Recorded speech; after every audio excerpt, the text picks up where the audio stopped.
In the sweltering heat of Qatar's desert, I felt as if the warmth had become a part of me, wrapping around me like a second skin.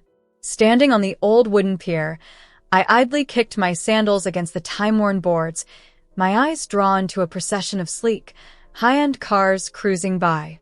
The drivers, mostly young men sporting sharp haircuts and designer shades, seemed to slow their vehicles just enough to cast long, assessing looks my way. "Nice view, huh?" The deep, unexpected voice made me start, and I turned to see a tall man with sun-bleached hair and a confident smile leaning casually against the railing nearby.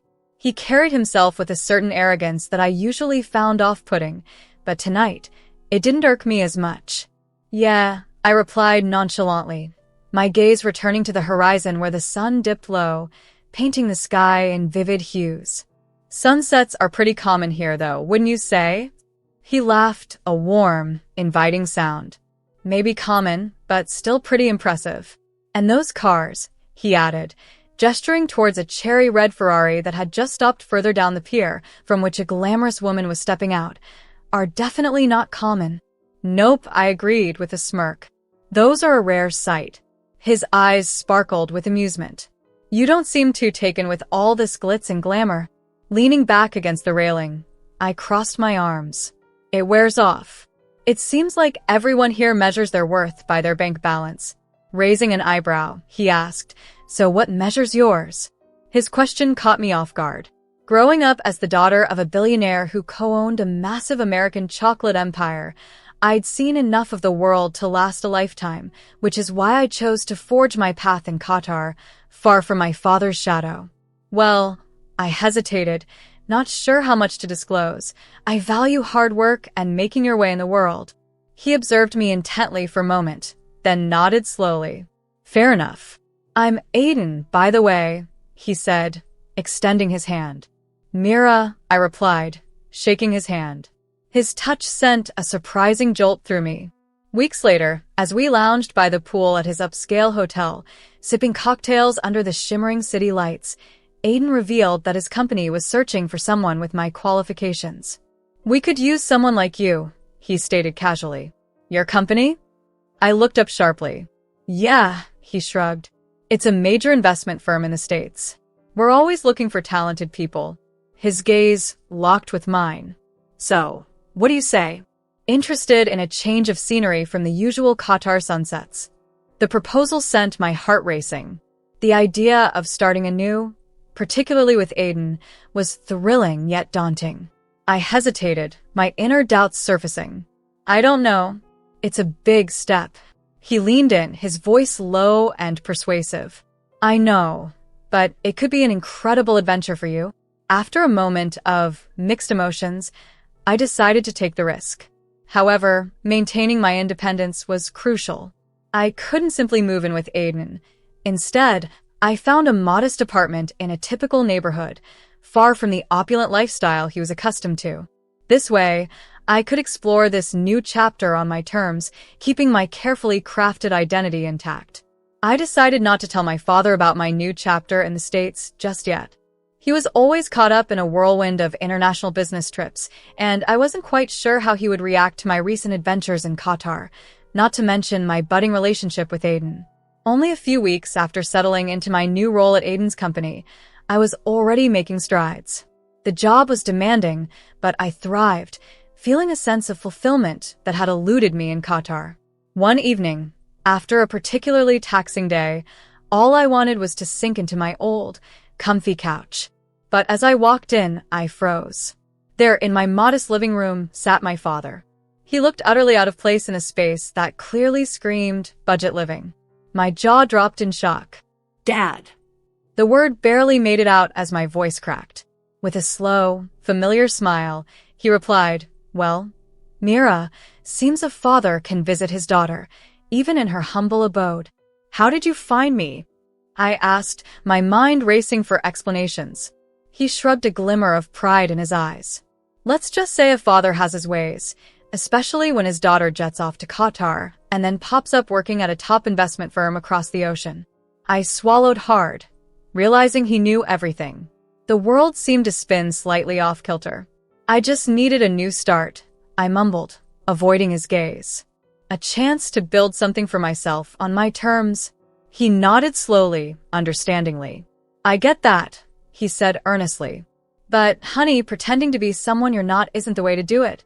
Taking a deep breath, I decided it was time to be fully honest.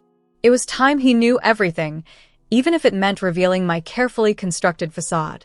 Over the next hour, I poured out my heart, telling him about my life in Qatar, the job I'd secured, and, most importantly, about Aiden. He listened intently, his expression unreadable. After I finished, a weighty silence hung in the air. Finally, he studied me for a long moment, then his face broke into a slow smile. It wasn't exactly approval, but it wasn't disapproval either. All right, he chuckled, pride evident in his voice. Looks like you've grown up quite a bit. Just be careful, okay? This world can be tough. I will, I promised, feeling a wave of relief wash over me. The next year was a blur of hard work and stolen moments with Aiden.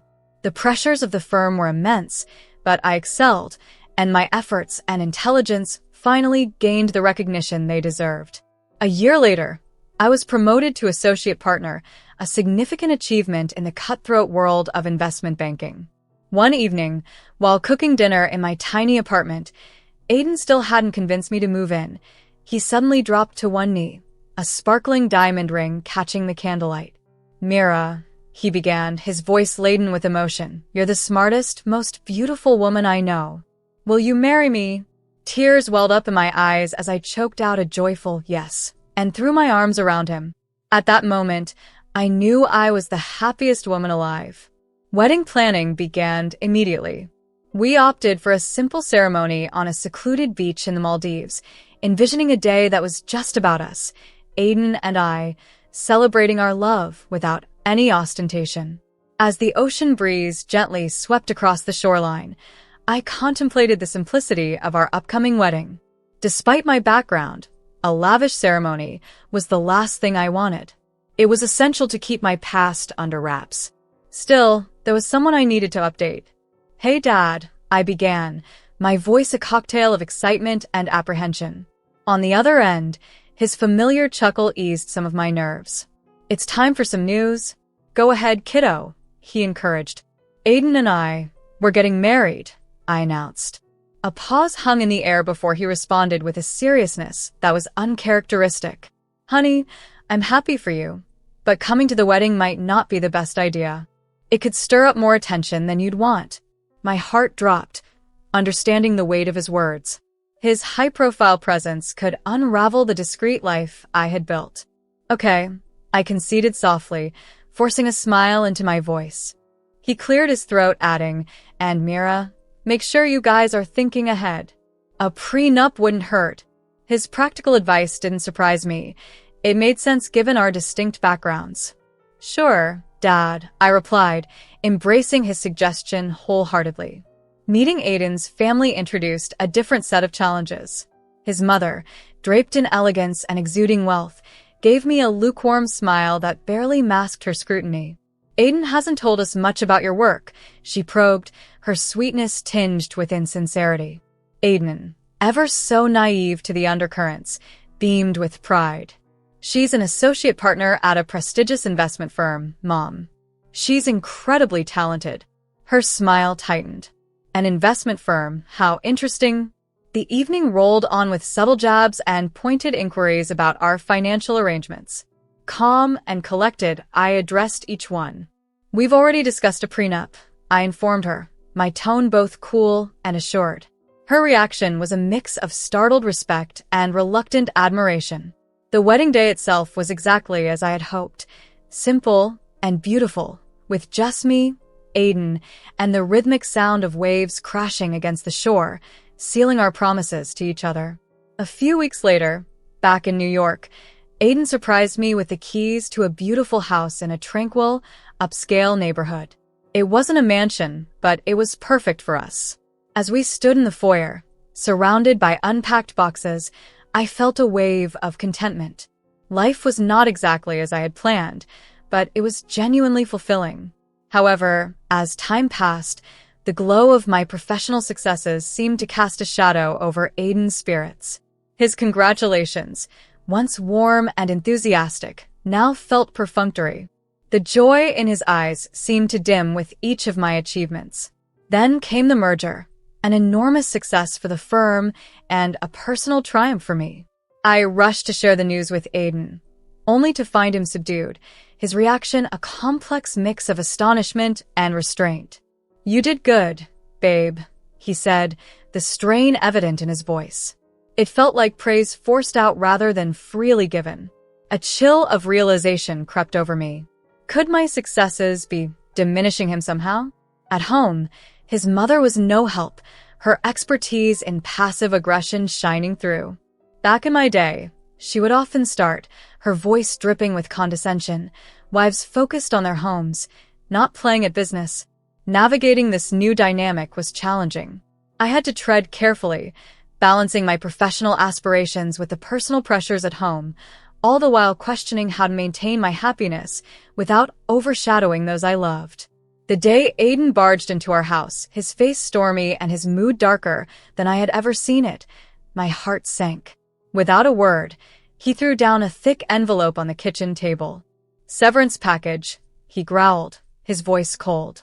"The staff, cleaners, cooks, gardeners, they're all gone. Looks like you'll finally have to make this house a home." Anger surged within me, but it was swiftly washed away by a wave of fear. I didn't want a divorce. I wanted the man I had married, the loving Aiden, to return. In a desperate attempt to mend our fraying relationship, I decided to embrace the role of homemaker, believing that if I could create the perfect domestic sanctuary, perhaps Aiden would see my value again. A part of me longed to call my father, to seek his advice and possibly his help, but pride held me back. I couldn't bear to let him see the mess I was in. This was my battle to handle. Months later, to smooth over the growing rift, Aiden planned a cruise on his luxurious yacht. The sun glared off the polished deck as we sailed, his mother, Sophia, in a garish white pantsuit adorned with excessive diamonds, holding court among her affluent friends. They cackled over champagne, their laughter grating against the rhythmic slap of the waves. Aiden, ever the attentive son, hovered around, refilling glasses and forcing laughter at his mother's stale jokes. I managed a strained smile, trying to ignore the knot of discomfort in my stomach. As the day progressed, champagne loosened Sophia's tongue, transforming her polite mask into a spiteful sneer. Swinging towards me with a glass in hand, she slurred, "It takes a special kind of woman to give up a promising career to scrub toilets." Her companions erupted in harsh laughter, their glee cutting through me like a blade. I remained silent, not wanting to escalate the tension. Aiden, oblivious or indifferent, laughed along, praising my newfound domestic skills. "That's right, Ma. Myra's a real domestic goddess now." The evening spiraled with each passing hour, each jab from Sophia met with nothing but feeble jokes from Aiden. I felt reduced to a mere trophy wife, my silence misread as submission. As darkness fell and the yacht neared a cluster of small islands, I'd had enough. I approached the captain, a seasoned sailor named Jackson, and said firmly, "I need to get off this boat." He looked at me with concern. "Here? In the middle of nowhere?" "Yes," I affirmed, my resolve hardening. "There's an island nearby. Please, drop me off and notify the Coast Guard." A few minutes later, the yacht slowed near my chosen island. As I moved towards the railing, clutch in hand, Aiden finally took notice. "Where do you think you're going?" he demanded, irritation sharp in his voice. "Somewhere you don't want me to be," I retorted, my decision clear. "Consider this marriage over. Both you and your precious mother are unworthy of any more of my time." Sophia, spurred on by alcohol and my defiance, cackled. "You think you can just walk away? You've been living off his money." Aiden's face twisted in anger as he lunged for my purse, ripping it from my hands. "These are my credit cards, Mira. Leave if you must, but leave everything." As I stepped onto the small boat that would take me to shore, leaving behind the toxic atmosphere and the stifling confines of a loveless marriage, I felt a mixture of fear and exhilaration. I was finally taking a stand, not just for my dignity, but for my happiness. This was the start of a new chapter, one where I would no longer be overshadowed or underestimated. By the break of dawn, I expected to see her stranded on that island, pitiful and desperate. As I observed the two of them, devoid of compassion and warmth, I felt an unusual calm envelop me. "Perhaps," I replied, locking eyes with Aiden, "but at least I'll retain my dignity." Aiden's yacht floated nonchalantly at anchor, echoes of raucous laughter drifting from it. I stood on the dock, the chilly night breeze providing relief from the yacht's oppressive revelry. Suddenly, a figure stepped out from the shadows. His uniform sharply contrasted the yacht's festive environment as he marched determinedly toward it. His voice resonated over the water. "Ahoy! This island is private, and access is restricted. Understand?" His tone carried the weight of authority. Aiden, still flushed from his previous outburst, leaned over the railing, baffled. "What? Who are you?"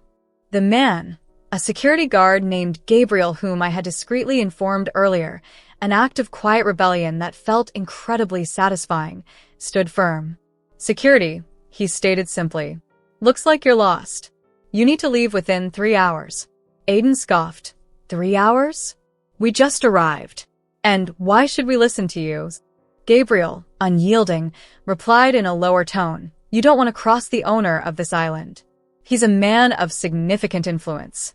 It's in your best interest not to antagonize him."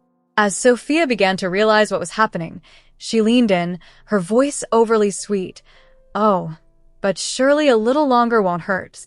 Gabriel then turned to me, his expression softening upon recognition. He saluted crisply. "Miss Lambert," he announced, his voice carrying across the waters. "Your private plane is prepared and awaiting your departure. Shall we proceed to the airstrips?" The air was electric with tension. Aiden's complexion turned pale, and Sophia's mouth fell open in shock. This was the moment of truth. I smiled broadly, walking toward Gabriel and embracing him warmly. "Thank you, Gabriel. You and your team have done an exemplary job," he responded, slightly embarrassed by my show of gratitude. "Just doing my job, Miss Lambert." Aiden, regaining his voice, stammered. "Wait, Lambert? What?" Ignoring him, I followed Gabriel, my spirits uplifted. The world seemed more vibrant, the air fresher. "Plane's all ready," Gabriel mentioned casually, "ready to take you wherever you need to go, Miss Lambert." Behind us, Sophia gasped in disbelief. "You're the daughter of..." She didn't need to finish. The truth was apparent. Aiden, finally understanding, stumbled after me. "Mira, wait. Please come back." His voice was tinged with desperation I never thought possible just hours before. But I continued forward, empowered by newfound strength, their apologies and pleas fading into the background. The sound of the approaching plane was a symphony of liberation, transporting me toward a future defined on my terms. The next morning, with the taste of freedom still lingering, I walked into the office of a notorious divorce attorney, a relentless shark, handpicked for this very purpose. He rifled through some documents, ready to dive into the fray. A smirk spread across his face. "Hold on a second. It seems during your tenure at Aiden's esteemed company, you orchestrated several multi-million-dollar deals. Oddly enough, there's no mention of a bonus in your contract, is there?" A slow burn ignited in my chest. They hadn't just underestimated me. They had tried to cheat me. The lawyer, sensing my mounting fury, gave my hand a reassuring pat. "Don't worry, my dear. We'll secure everything you're owed. The divorce settlement, backdated bonuses, the whole lot." He kept his promise. The divorce proceedings were quick and ruthless. Aiden, deflated and subdued, sat opposite me, his swagger replaced by a sullen demeanor. The judge, a stern woman unfazed by any intimidation, granted me a substantial settlement, including the backdated bonuses that my ex had conveniently neglected. As I exited the courtroom, a triumphant smile adorned my face. As I passed Aiden, I noticed his red-rimmed eyes and slouched posture. "Mira," he murmured, his voice a mere whisper, "everyone's laughing at me, my friends." I miss you. He reached out, but I recoiled. His pathetic attempt only fortified my determination. Miss you? You never truly saw me, Aiden. You were too engrossed with your mother's advice to notice the woman right in front of you. He opened his mouth to respond, but I didn't let him. Here's some free advice. Next time, maybe listen more to the strong, capable woman you marry if there is a next time. The following day, my phone rang. The caller ID showed Sophia's name. A scoff escaped me as she cooed with feigned affection. Mira, darling, Aiden is devastated. Can't you find it in your heart to forgive him and start over? Her audacity was astounding. I laughed heartily, the sound rising genuinely from deep within. Forgive him? Start over? Sophia, the only thing starting over is my life, and it certainly won't include either of you. Before she could spew more manipulations, I ended the conversation with, "This call is over, and by the way, your number is now blocked." With a decisive click, I hung up. The air was charged with promise as I stood at the entrance of my new foundation's office. The walls were adorned with the aspirations of budding entrepreneurs, their innovative ideas poised for support and launch. This was my new arena, and this time I was championing the good guys, empowered by the generous settlement to make a real difference. With wise investments in my portfolio, money was the least of my worries. But more importantly, the recent court case had ignited a deep well of determination within me. I was not just going to rebuild my life. I was set on helping others craft their own. The Mira Evans Foundation became my tool for fighting mediocrity, a launching pad for those brimming with talent and ambition. The foundation's inaugural day was a bustling scene of activity. Hopeful individuals streamed into the office, each person carrying a unique vision and a fierce determination to leave their Gabriel on the world. Mentors moved through the crowd, offering advice and encouragement, filling the room with an electric buzz of shared purpose. Just as the day began to wind down, the office door swung open, and in walked a familiar figure that made my jaw drop. It was my father. His laughter filled the room as he saw my astonished face. "Surprised your old man can find his way around without a map?" he joked. A wave of warmth washed over me. "Dad, "What are you doing here?" I exclaimed as he pulled me into a comforting hug, his familiar scent grounding me. "I thought I'd come and see how the big boss lady is running things," he winked, adding humorously, "Besides, your fancy foundation doesn't need another broke dreamer on its payroll, does it?" I laughed, the tension easing from my shoulders. "Dad, it's not about the money. It's about giving people a chance." He nodded, his gaze turning serious. "And you, sweetheart, are giving yourself a hell of a chance." A blush crept over my cheeks as I thought about my past with Aiden. "I should have listened to you, Dad." He squeezed my hand reassuringly. "Listen, sometimes you have to learn things the hard way. That's life. But what matters is you learned, and you came out on the other side stronger and wiser." He glanced around the office, his eyes twinkling with pride. "This is something special, Mira Evans. Something you built yourself. And no matter what life throws your way, remember, you've always got a home here with me." As he turned to leave, I grabbed his arm. "Thanks, Dad," I whispered, the words thick with gratitude for his unwavering support. He smiled, a knowing glint in his eyes. "Anytime, kiddo." With a final wave, he walked out the door, leaving behind a renewed sense of purpose in me. The future might be uncertain, but armed with the lessons I've learned and the love of my family, I knew I was ready to face whatever came next.